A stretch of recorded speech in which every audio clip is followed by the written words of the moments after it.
Hello, Canucks fans, and welcome into Season 5, Episode 1 of the Canucks Speakeasy Podcast. I'm Pete. And I'm Doug. Doug, it's good to see you. And I mean that literally because we're putting episodes out on YouTube this year. Yeah, we dropped one video on our YouTube channel. It's the Canucks Speakeasy at YouTube. It's just like a season 5 primer, and this is the first full episode going up on the channel, and we're gonna have some bonus content throughout the season for you guys as well. Yeah, it's just about getting ourselves out into more places that Canucks fans are and making our content more accessible. And now you get to see our pretty faces all the time. Yeah, I don't know if that's a plus or not, but I guess we'll Well, let the fans. if I was them, I would stick to the headphones only. Also no Brendan again this episode. Brendan can't make it due to some technical issues, but we will have Brendan on at some point. Again, we're just kind of getting the season going, but there's so much happening in the world of Canucks that we just kind of wanted to get something out here because things are happening fast. The chatter is going. The boiling and the temperature in this fan base is going up right now. And I shouldn't say boiling, although some people maybe are, but you could definitely, you know what I mean though, Doug, right? Like the temperature of this fan base, it's starting to rise again. And that's like, we're into our preseason mode as well.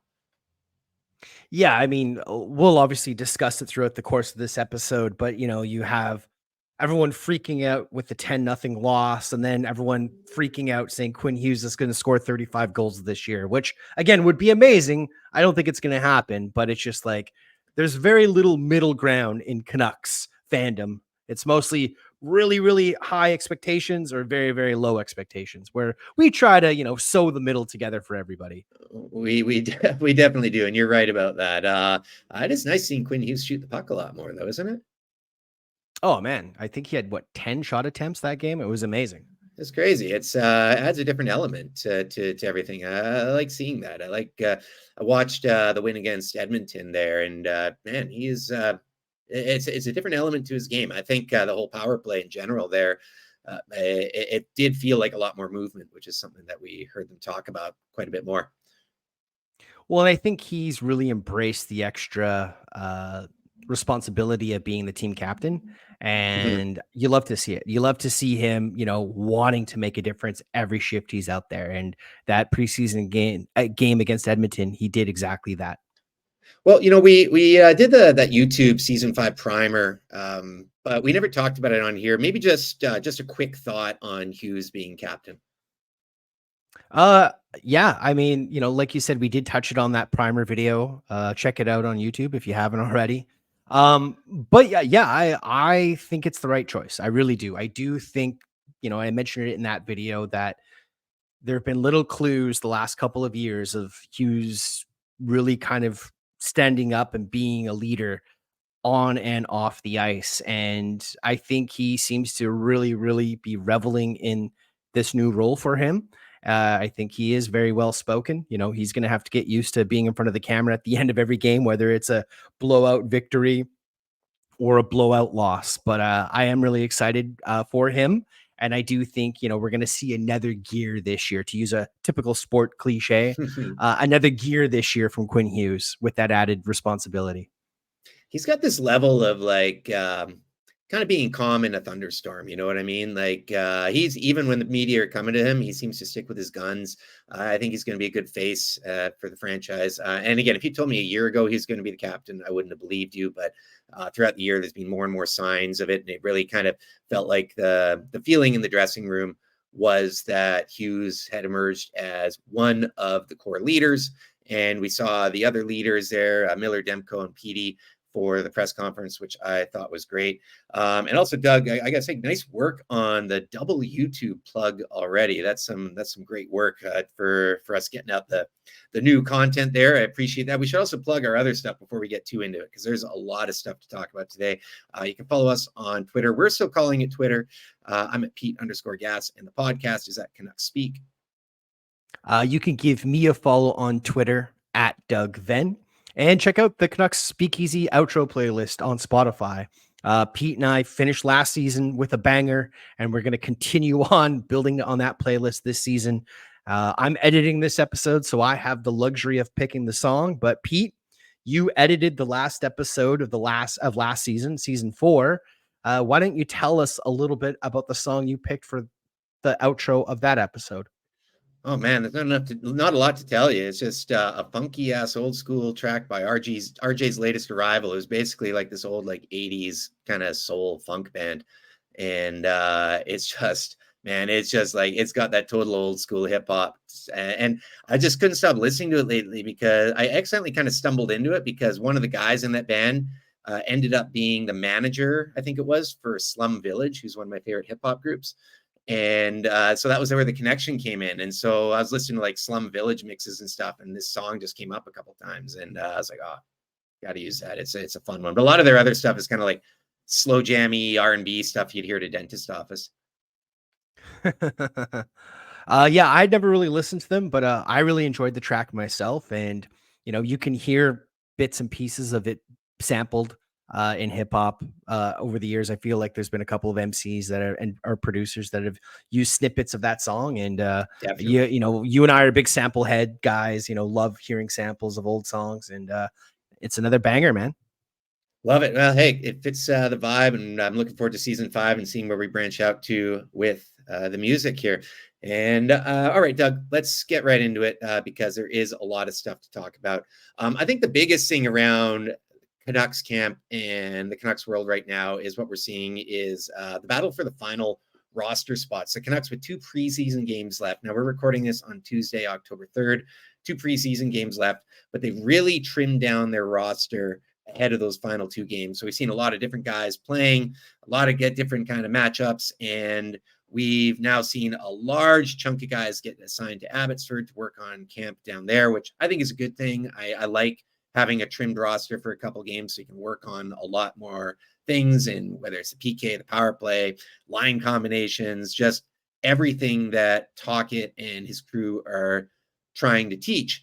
And there's still a couple of holes in the lineup. We know there's battles for the 4th line. We know there's battles for the 6 and 7 spot on D. And there's a lot of chatter out there about what's going to happen on the right side with Quinn Hughes. Doug, any of those, where do you want to start it? I mean, I think the one that most people are talking about is Cole McWard and whether or not he's going to be Quinn Hughes' partner to start the season on the right side. He was a college free agent signing last year. At the end of last season, the Canucks signed him. I think he had 2 or 3 games for the Canucks last year. He scored a goal in one of them. I believe he also had an assist in one of those games as well. And he's looked okay. That one game, I think he had 3 penalties. I think it was against Edmonton. He had 3 penalties back to back to back, which wasn't great. But he's looked okay. He's young. He's got some poise. He can move the puck relatively well. Is he the perfect partner for Quinn Hughes? No, but it's nice to see a young guy like Cole McWard, potentially making an impact for a roster spot. Is he going to be the long-term fit for the entire season? I don't know. I know there's talk about maybe Ian Cole or a Carson Soucy moving over from the left to the right side. I think the Cole-Hronek pairing seems pretty set. That's definitely going to be the top PK unit, I believe, as far as defenseman goes. And it looks like a pretty solid second pairing. Soucy's the guy that, maybe he could jump up.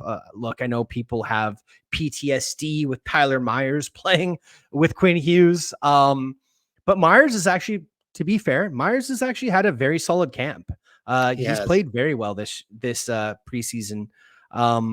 But yeah, I mean, I like McWard. I think it's worth giving the kid a shot. And then, if a month into the season it's not working out, you can send him down to Abbotsford and find someone else to fill that position.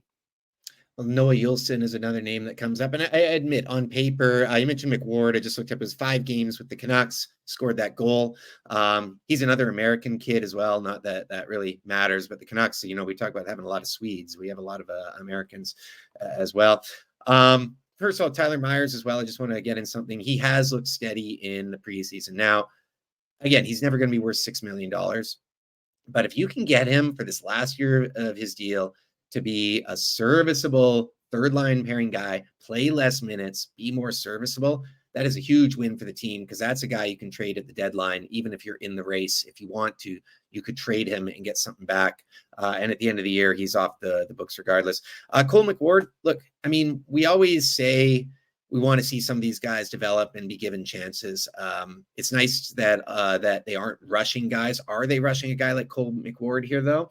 Maybe, like we said, he's only got 5 games under his belt. And I admit, on paper, people around the league are going to be like, you've got Quinn Hughes playing with who now? Cole McWard. He's looked all right. You know, you mentioned the slew of penalties he took that game, and that's something that I am a little worried about, is the speed of the NHL game, how it's going to translate for his skill set and how quickly he's going to adjust to it. Because what Quinn Hughes really needs is a stable partner, right? He needs someone he can rely on so he can do his thing. And that's why, in a way, I think maybe they start with McWard there. Maybe Juulsen stays up with the team for a bit, but I would not be surprised if Myers got a couple of shifts. Although, again, I don't think that's really the right spot for him. So for me, it's still a gaping hole. I don't think the Canucks want to play lefty on their offside either. So for now, Ethan Bear's name has come up a lot. Does Ethan Bear come back into the fold? Yeah, I mean, Ethan Bear, I think his injury, he's slated to come back November, December. He's still an unrestricted free agent, so that is an option for the Canucks to kick the can. Noah Juulsen, he plays a more physical style of game, a la Luke Shen. And I think, Luke Shen is kind of the partner that you want to play with a guy like Quinn Hughes, or someone who's a little bit more stay-at-home, defensive-minded, physical. I just don't know if the Canucks have that in their system right now. I know Juulsen, he was in that 10-0 game against Calgary, and he did not look good that game. I know a lot of Canuck players did not look good that game, but he really looked he really looked out of sorts, unfortunately. But he's still up with the big club. So to me, that means that he'll probably get in another one of these last 2 remaining preseason games to get one final look. And then they'll decide from there whether or not it's him or Cole McWard that's going to be on Hughes's pairing. The other guy that I think a lot of Canuck fans thought might have a better shot at making the team, but I think it's because he's a left shot defenseman. That's why he was sent down as early as he was. And that was Akita Hirose. He was another guy that I think a lot of people maybe penciled in for a bottom pairing spot, but they sent him down to Abbotsford. And I think, like you said, Pete, you hit the nail on the head. I think they want the least amount of players playing on their offside as possible in the back end. Susie is a guy that, has played the right side before, as has Ian Cole. But like you said, I think ideally they prefer to have a lefty, righty, lefty, righty, lefty, righty for all 3 pairings. Yeah, if you'd been on Canucks social media throughout the summer, I think everyone pretty much had Akito Hirose locked into the lineup. Obviously, that isn't the case, at least now, and I do think it's a bit more of a lefty-righty situation. It's amazing how tough that has been for a while. And even, man, can you imagine if we didn't have Philip Hronek in the fold here, man? That would be even tougher on the organization. Jack Rathbone cleared waivers. To me, that's no surprise. He's another guy that we talk about a lot. Same with Jet Wu. Really, at this time, there's a lot of those guys around the league going down, and it's often easier to move them once they've cleared waivers. So you don't have to keep an active roster spot for these guys. And there's so many different things with waivers. Again, I don't understand all of it. So don't take everything I say as actual hockey word as bond. There's a lot of different ways you can claim guys and put them back on, and teams getting cracks at a guy first before other guys. And I don't understand all of it, but I do know right now teams are really just trying to manage what they got a lot more. And you can see more moves with guys who are going down. But yeah, this whole lefty righty thing, which is, again, part of the reason they took Willander, right? Like, I mean, that's another reason just to get another guy like that in the system. Obviously, he's still a couple of years away. I do think, though, unfortunately, you got to have a pretty short leash with a guy like Cole McWard and Noah Juulsen and whoever else is playing there. Like, Quinn Hughes is our captain. You can't have a guy like Quinn Hughes out there who's going to get pushed around, who may not have that defensive security, who's trying to do too much. And again, this is something that we've seen Canucks players, some of their better players, have to do or be forced into situations where they're doing too much. For me, short leash for whoever. I will say with pushback, though, I've seen the Canucks playing with a little bit more pushback. Again, it's just preseason, but the Canucks for years it just felt like anytime something was going on, the glove in the face, right?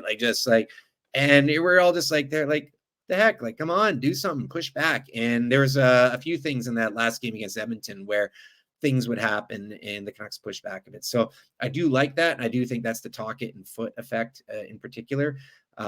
However, just going back to what I originally said, though, whoever plays with Hughes, it's got to be a short leash and they got to be on the ball. Yeah, I mean, another thing that came up last night, excuse me, while I clear my throat here. Hey, Another that's thing a that came up reference last as well night. to that album you got behind you right there. There you go. There you go. Some Yeah. KRS Criminal One. Minded. Yeah. Yeah. But another name that came up that I think shocked a lot of people in the hockey world going on waivers. I don't know much about the kid, but Jared Docker Bernard or Bernard Docker, the kid from Ottawa, right shot defenseman. He was a former first round pick, same draft as Quinn Hughes. Obviously, he hasn't really made that much of an impact in the league. He's got zero offensive capability, it seems like, at least to this point in his career. But he's a very solid puck moving defenseman, plays the right side. Maybe he's a guy that a lot of people have, at least on the social media, Twitter scouts say he is an upgrade on a guy like Cole McWard or Noah Juleson. I don't know. I'm not going to say he is one way or he isn't. I know he has that pedigree, but I also know as a Canuck fan, we kind of always get sold this bill of goods of like, oh, former first round pick. They just need to change the scenery. Maybe if they come to us, they'll finally unlock that potential. And very rarely does it ever happen. But it's an interesting name. And he's a name that I think a lot of people, hockey pundits around the league were a little bit surprised that he was put on waivers. So who knows if the Canucks will put in a claim? Like you said, Pete, I do not understand waivers, how it works, when they clear, when they don't clear. It's kind of confusing to me. I know Elliot Friedman tweeted, everyone cleared waivers today. So everyone's like, the Canucks didn't put in a claim for Bernard Docker. And like, no, he hasn't cleared yet. So it's like, okay, well, when does he clear? It's kind of confusing, Yeah. Again, sorry, go ahead. No, I was just going to say, touch briefly on that other point you made is the pushback. And I know this is something that Canuck fans have been saying all the way back since 2011. Like, when Daniel Sedin was getting punched in the face by Marchand and there seemingly was no pushback. And now, allegedly that was the coaching staff that told them to just kind of turn the other cheek. I think there was a lot of things during that series that led to the coaching staff deciding that was the way they wanted to approach those situations. But one thing, and again, this is a bigger topic and I don't want to, go down this path, but one of the big criticisms of Bo Horvat when he was the captain for the Canucks was he would often watch teammates get run over or have a cheap shot, and he would just kind of turn the other way and skate away from getting involved in that scrum. Not always, but a lot of the times he would. And I think, now you've got guys, Hughes isn't the biggest guy, but he's not afraid to stand up for himself. You've got Petey. I mean, that was the other thing in that Edmonton game. Petey had a couple of massive hits. He did. JT Miller is a guy who's not afraid to drop the gloves. Ian Cole can drop the gloves. Like, he's a pretty tough customer. Carson Soucy is a big guy that, will drop the gloves from time to time. And I did like seeing that pushback. And I do wonder now that Horvat is no longer in the dressing room, if, guys are a little bit more wanting to kind of step in and have each other's back, because Horvat, and again, I did like Bo Horvat, but he seemed to always kind of skate away from any conflict like that. Well, first of all, as well, another former first-round pick defenseman, Ole Juolevi, he's being cut again, right? I mean, not everyone, just because they're first-rounders, works out. And so, I mean, yeah, it's not Ottawa, I think, placed 2 of their first-rounders from recent years on waivers. I know Anaheim did as well. Like, you also, it's like fantasy when you got a fantasy hockey team or whatever, right? You may have invested a high pick in a guy who's doing nothing, is like a stuck in sludge, right? And you're like, you can't hold on to the guy just because you invested a high pick in him. You gotta cut him loose. So there is that. But again, this time of year, so many guys on waivers. It's pretty easy to sneak guys through because so many teams are doing their own roster juggling. And I know there's certain cases of waivers where if you pick a guy up, they got to stay on your active roster. So it further complicates things. So you got to really be sure at this time of year, if you're picking a guy up, that he's an upgrade on what you got, which is again why I think a guy like Rathbone wasn't. But yeah, with Bo, you look, I like Bo. I liked him. But you're right about the pushback. There was something that we definitely didn't see a lot. And we'd heard references to country club mentality and this and that, but it does feel like that overall. And again, man, this is a Rick Tocchet and Adam Foote led team. You're not gonna get away with not doing some pushback out there. Like folks who were around during the height of those guys and watching them play, those guys were pretty mean, tough to play against every shift kind of players. And I think this is something that I really hope we see more of. I'm not saying the Canucks need to go out there and hit anything that moves, but I am saying if someone takes a liberty at a guy like Hughes or a Pedersen or anyone really, that it's noted. And I do think that some of the guys that brought in, Teddy Bluger is another guy as well who can throw his weight around a bit. And I thought he was did a great job penalty killing as well that game. Teddy Bluger, I thought looked pretty good. But I just think overall, this is something that I think has to be at the center, at the core of what this team is doing this year, is sticking up for each other and just playing as a team. And I think they've done that a bit now with this hierarchy, with showing the other leaders, with Hughes at the press conference, bringing this team together a bit more. That is just something I really hope we see more of, really, if nothing else, play for each other. That's just something the fans, I think, really, really want to see more of. Yeah, and sorry, it's Jacob Bernard Docker, not Jared Bernard Docker. So my bad. Need to Whoa, correct that. first episode, and we're already screwing up names. That's a trademark. If you're new to this show, this channel, that is something that we excel at, is screwing up players' names. Yeah, I'm usually the guy that forgets the names, and you're the guy that mispronounces the names. Generally speaking, I know we're both generally both we're from time to both time, but yeah, we both have those skill sets though. We're both pretty good. yeah. And then I guess the other final roster spot is probably the fourth line. Mm-hmm. Wing seems to be kind of open. I think a guy like Nils Amon, to me, I think, Tocchet has talked really, really highly of him. I think he's arguably ahead of a couple of the guys like Dakota Joshua, at least to start Mm-hmm. training camp, because Joshua didn't have the greatest training camp. Tocchet did call him out publicly, but, also gave him a bit of an olive branch, and Joshua responded and seems to have taken it to heart, which is good. But Nils Amon, like he seems like he's going to be a fixture on that bottom six. He's been very, very impressive, I think, for the Canucks. And I think, he's a guy that was found money, essentially. He was a free agent, I believe, an unsigned free agent, formerly of the Colorado Avalanche team. I think he was a Colorado Avalanche draft pick. So he's a guy that seems to have shored up, his position in the bottom six. I think the other guy that is on the bubble, but I do think he has played well enough, at least in preseason, to guarantee a spot, is Nils Hoglander. He's a guy that I think deserves to be on this team, given his play up to this point. Obviously, he's no longer waiver exempt, so that might also, be part of the decision of why, they chose to send a guy like Podkolzin down as early as they did and keep a guy like Hoglander up with the big squad. I also think Podkolzin does need to spend some time in Abbotsford and kind of get his confidence back and play those full-time minutes. But what are your thoughts on that other final roster spot, more of the bottom six there, Pete? Yeah, and we're gonna touch on Podkolzin a little bit more here as well. I think you're right about everything you said there. Amon seems to really be liked by his teammates as well. Like for I don't know what it is.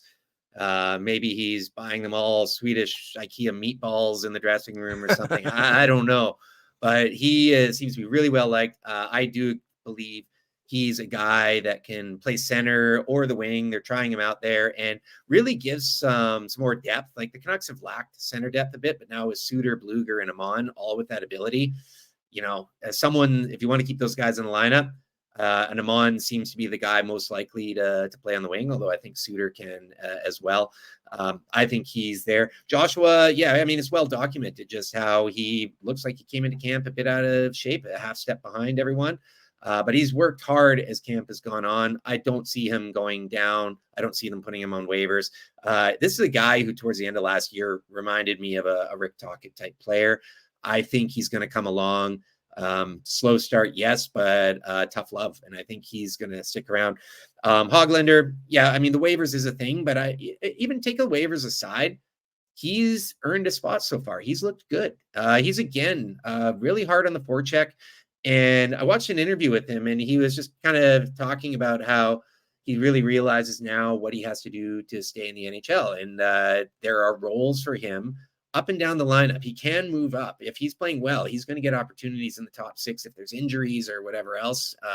But in order for him to stay in the lineup, he has to fill that. I hate saying bottom six, but we always say it. He has to fill that bottom six role, and he has to. I think he realizes that now. So he's going to be really fascinating for me to watch. The one guy you didn't mention that I also want to get in there, Jack Studnicka, who Mm. kind of a guy that was really forgotten about. And hey, I'm as guilty of this as anybody. As we're talking about Canucks players, who's going to make the team, blah blah blah, this and that, whoever. You forget about Jack Studnicka. And this is a guy who's had an excellent camp as well. Really came in shape, worked hard on a lot of things this offseason. And, I don't know if you caught the interviews with him, very well spoken, and talking about how he worked really hard with a bunch of other guys who were kind of he didn't name drop any of them, but I'm sure it's out there who he was doing it with, but just other guys who were kind of bubble players and how they all worked together. They worked on their skating, they worked on strengthening, and how he said he's feeling it out there. He feels stronger on the battles. He feels faster. And this is something that's great to see. Hey, he's another first round pick as well, right? Like Boston former first round pick. This is a guy that Boston said, nah, not going to work out here. Man, that would be a great feather in the cap for this team if Studnicka works out. So I wanted to give him a nod too, because he has had a very good camp. Yeah, like you said, he's a guy that you kind of forget about.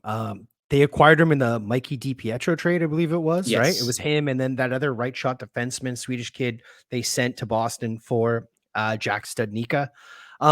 He's been great. Philip Di is another guy kind of on that bottom six, wing that looks like him But and Tocchet seem to be a really good pairing, like a Tocchet kind of player. Studnicka came into camp in shape, which is great. You like to see that. I think you're right. I think he's another guy that has a really good shot at making this team out of camp. I think by all accounts, he deserves to make this team, at least be given, the first couple of games of the year to see how he does. And then from there, you can decide whether or not he's your extra forward throughout the season, or you want to send him down to Abbotsford for some seasoning. But, none of the bottom six players that the Canucks have are world beaters, but I do think that, they are good, serviceable two-way players. Are they a little mhm. bit slow than you'd like to maybe see from some of the higher elite teams in the league? Yeah, I think so. Hoglander, like you said, I think he's very interesting because he can play a top six role if need be. He can obviously play a bottom six role if need be. I think the key for him is he needs to simplify his game. You know what I mean? Yeah. Yes, it'd be great if you can make a highlight reel play or, a smooth dangle, and create an offensive chance. But I think he just really needs to kind of simplify his game and then just kind of almost like boxing, where you counterpunch and, if something is there, then go for it, but don't try to force it. And I think the last couple of years when he has struggled at the NHL level, he's been trying to force plays and do too much. And then he ends up getting caught out of position and you've got an odd man rush going back the other way. There was a moment in that Edmonton game where Hogs had the puck behind the Edmonton net. And I remembered thinking, this is the time where Hogs would have tried a Michigan before. And he didn't. Instead, he made a smart play up the boards. And I do think certain things are clicking with Pogs. Also, PDG, you said bottom six. He's getting a lot of looks in the top six as well. So I think he's another guy who can shuffle up and down. But I wouldn't be surprised if the season goes on, if things go well, PDG and Hoglander flip spots. Now, Hoglander was the second round pick in that draft here in Vancouver. We were at the draft. We were there for the pick, and that was a pick I was very excited. Our first pick from that draft right now, a lot of talk about Vasily Podkolzin. And Podkolzin is now 22 years old. We're 4 years removed from that draft, and he was sent down. I know there's a lot of hope that Podkolzin was going to make the team this year. His waiver status may play a bit into this factor as well. But for me, you mentioned overthinking. Podkolzin, I think, is the classic overthinker. And I think a lot of this comes from how I do think his confidence really is being affected from his whole very kind of crooked development and bouncing around 3 Russian leagues and bouncing around 2 leagues over here. Like, the guy's played on 5 teams over the last couple of years. But I know a lot of Canucks fans are wanting to call him a write-off, and I'm not ready to call him a write-off yet, but we really need to see a big year from him down in Abbotsford, maybe a full year in Abbotsford, and then we see what we get next year. And again, you can see him throughout the year. Maybe he gets called up, but what are your thoughts on Podkolzin? Yeah, I mean, I think his offensive upside was always it was the bar was relatively low for his offensive upside. What he could potentially do at the NHL level consistently offensively, I think was always capped at, maybe he could be a consistent 50 to, 55 point player. Um, Podkolzin, to me, it's always been the intangibles that he seemingly can and could bring to an NHL team. Especially, he seems like a guy come playoff time. He's the type of player you want on your team. You know what I mean? He's gritty. He wins his puck battles, his board battles. He's not overly physical, but he can be physical when you need it. Um, I think you're right. I think, a full year in Abbotsford, I think will do him really good. He can play with Klimovich, who is, a Belarusian. So, there is that Russian-ish connection there. I think Aturati or Aturatu, however you want to pronounce his last name, he's another guy that needs to, we need to see some development steps from him in the AHL this year. And I don't think it's a bad thing. Hoglander spent most of the year last year in the AHL, and it seemed to do well for him. And this year he came with a lot more confidence into camp and kind of knows what his role and what his expectations should be for the big club. And I don't think it's a massive thing. Now, look, you're always going to look back in hindsight and be like, oh, well, the Canucks could have drafted this player. They could have drafted that guy. That's always going to be a thing. Yes, the Canucks took Peter Nedved over Yarmer Yager. Get over it. You know what I mean? Uh, who's the other one? Not Jim Sandlak. There was another guy, Alexei Stoyanov. Don't look at that that There's a draft. lot of them, Doug. There's a lot of them. Of course, of course. And so, Cole Caulfield's one of the kids that comes to mind, who the Canucks passed on to take Podkolzin. But Matt Boldy as I'm not well. willing to give up on him yet. I do think, there is some concerns. He, like you said, Pete, he's 22, turning 23 this year. We really need to see him gain that confidence back and start taking that step. And I do think a full year in Abbotsford will be good, but I don't expect this guy to be a consistent 60-point player. I don't. I think, if you can get between 50, 55 points from him, I think you're laughing, especially if he's a middle six player for you. Yeah, I think the forecast now middle six to bottom six. So does he? And his game, his style can attribute to that. I think he could be a poor man's Tom Wilson if everything comes together. One of the things the Canucks have not done well ever really is develop prospects. It's not something that Canucks fans think of when we think, oh, we're going to draft a guy. We're going to have him play a couple of years in junior or Europe, and then he's going to come to the farm team, play 2 or 3 years on the farm team. I think a lot of us are forgetting that that's how a lot of organizations run things. And, Penguins are a good example of that. And I know obviously the Canucks connections with the Penguins are pretty infinite these days, but that's what a lot of organizations do, right? And you let guys cook for a while. And I mean, it's rare when you have impact 18, 19-year-olds. It is rare. It happens. But I'm not willing to write off a guy who is still not had a full season of games under his belt in a long time. I think though, you mentioned Klimovich as well. I think that's a good point. Is him and Klimovich that should be something nice that they have together as well. And Aturatu, who's another guy who had a good camp and I think is starting to make some strides. Look, when Podkolzin came over in his first season with the Canucks, he played 79 games. That's the most he's played really on his hockey DB career, like going back to 2018-19. That's the most he's played by quite a bit. Last year, he played 67 games. That was split between both Canucks. So he hasn't had a lot of game times. And I think, what if you're putting him in a role down there where like, look, you're getting top 6 minutes, you're going to get a ton of ice time. You're going to be playing with some of these guys like Ratu and Klimovich. And I also want to give a shout out to Arshdeep Bains, who had, I thought, a fantastic camp. Yes. But there's enough guys there where, look, what is the bad thing about putting this team together and having a really good team in Abbotsford? That is great for development. We don't really have a lot of roster space. Like we just talked about Joshua, Studnicka, Hoglander, PDG, all Niels these Amon. different guys. Bad Neil Zaman. I knew I was forgetting someone in there. All these guys, like Podkolzin, unless he had a absolutely killer camp, he was not getting ahead of those guys. And so this is for me could be a blessing in disguise. I'm not going to be out here saying that Podkolzin is going to light up the AHL because first of all, I don't know if he's that type of player. But if Podkolzin gets a full 70 game slate or so of games in the AHL this year, playing top minutes, getting 18 to 20 minutes a night, that's really good. And then see what he can bring next year when there's more roster spots opening up for the Canucks.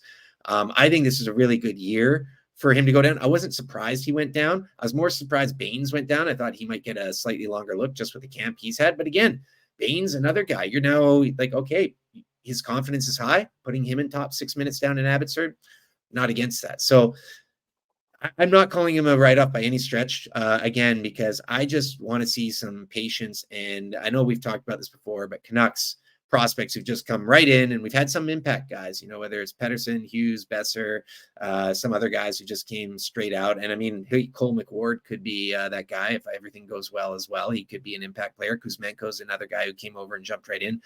But with all that, you also need to have a system in place to develop guys. So for me, Podkolzin, not a bust, but I'm going to be watching him very closely this year.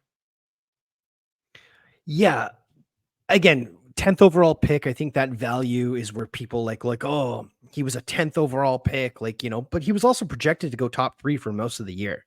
And the Russian factor, I think, did play into his development. You know, your D plus 1 year, draft plus 1 year is very crucial for a lot of these kids. And, you know, he got very little ice time when he was playing in the KHL. He was often, like you said, Pete, bouncing between the KHL Junior League and CSK, St.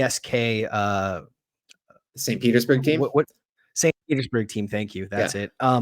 And he was often benched, you know, or he would play, you know, fourth line minutes and he'd be getting like 8 minutes a game for the majority of the season. So I do think that affected him. And then, like you said, Pete, during the Benning era, one of the biggest mistakes, well, I mean, okay, there's lots of mistakes you can say, but one of the bigger mistakes, I think, in retrospect, we're going to look back at the Benning era is that management group rushed every young, promising prospect into the lineup as fast as they could.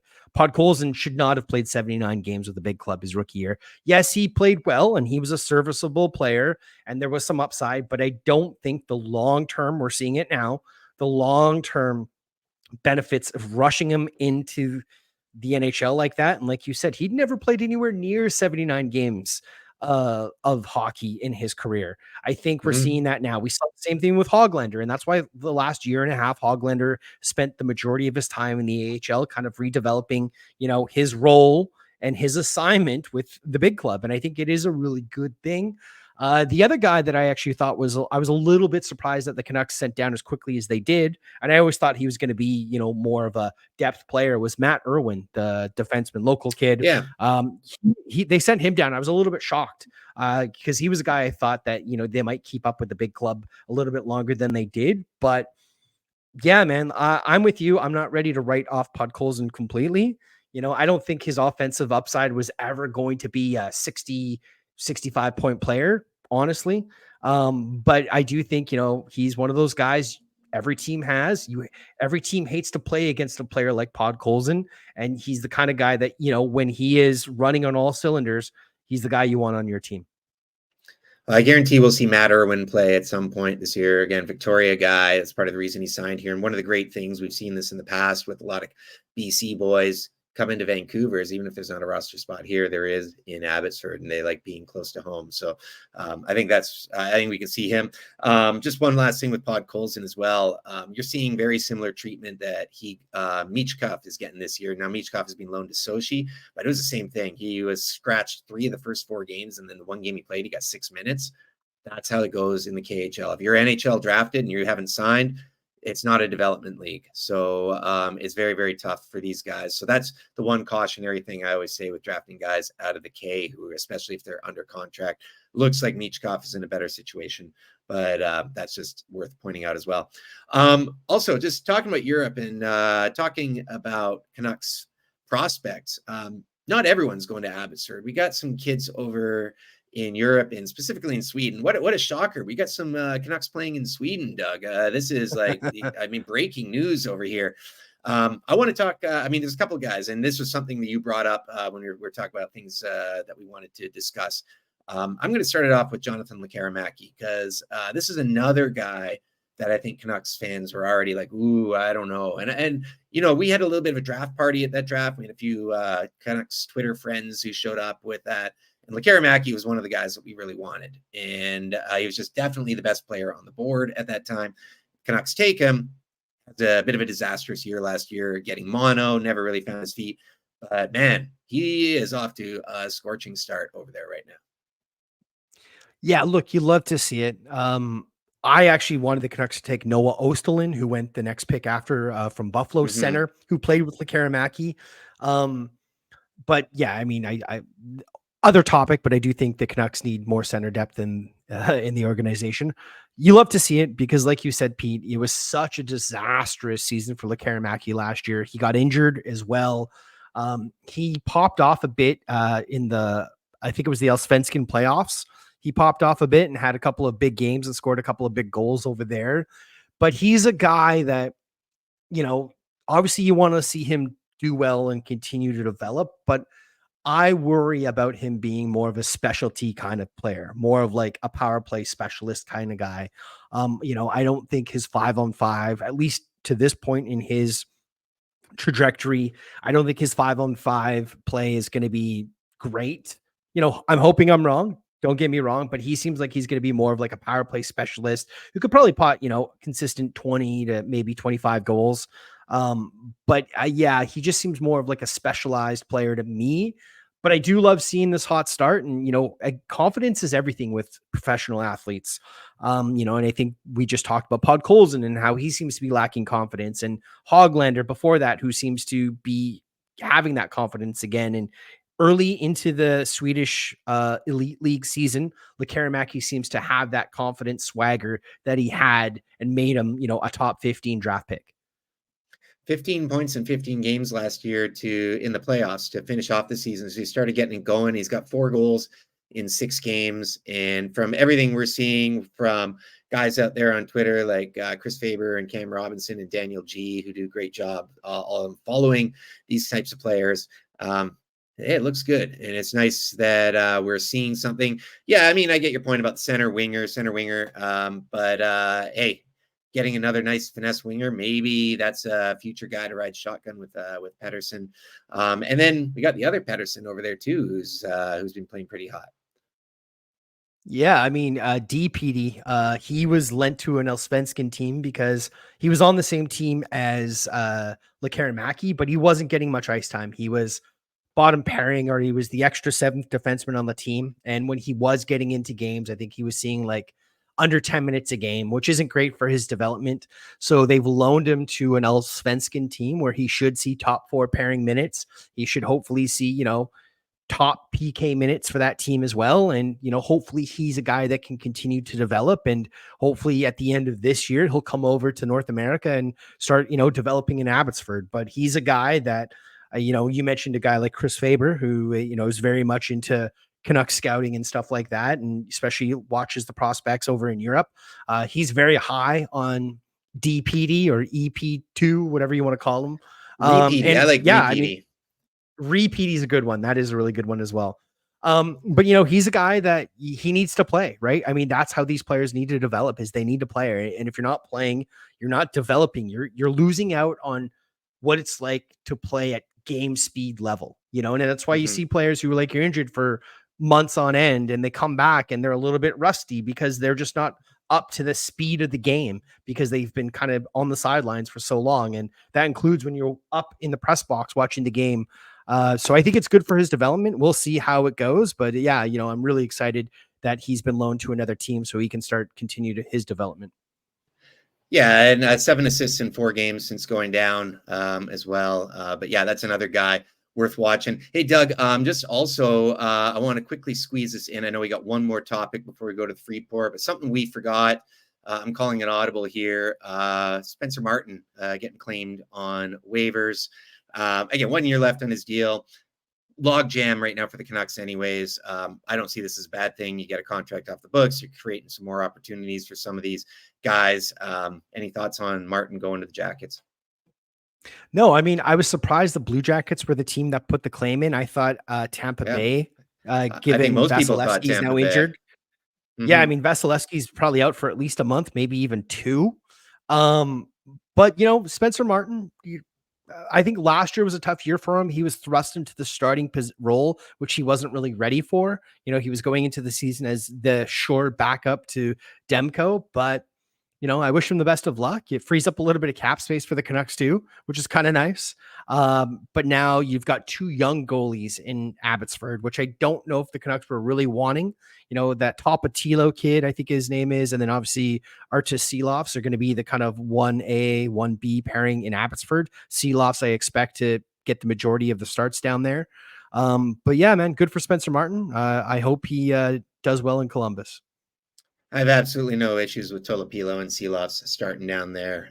Ty Young went back to junior. Sawchenko is in the mix as well. I have no problem with starting the 2 young goalies. I mean, the writing was on the wall once the Canucks made that trade and brought in DeSmith. I mean, the writing was kind of on the wall there with having Casey DeSmith. We got the double D's in net as well, Demko and DeSmith.